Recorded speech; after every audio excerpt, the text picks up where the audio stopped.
من شهروند جمهوری تاجیکستان ساکن ولایت سوئد هستم.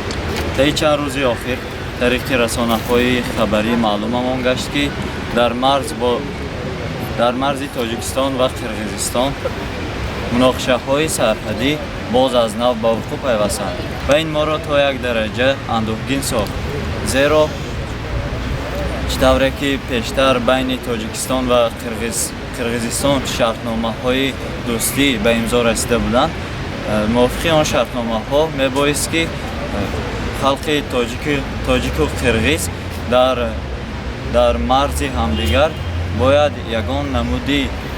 انشاءات‌ها نسازند، ولی از جانب شهروندان قرقیزستان این شرطنامه ویران کرده شد و در نتیجه این مناقشه سر زد و در دوام مناقشه ها بین شهروندان تاجیکستان و قرقیزستان تلفات جانی نیز دیده می شد و چطوره که معلوم گشت جانب ها همدیگر را گناهکار می سازند، ولی گفته می شود که شهروندان قرقیزستان در نزد ورزشگاه تاجیکستان به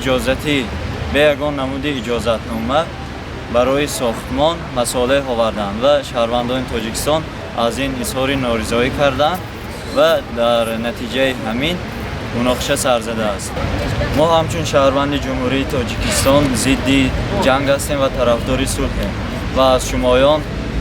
محترم شهروندان قرقیزستان دعوت به عمل می‌آوریم که در فضای دوستی و همسایگی زندگی کنیم.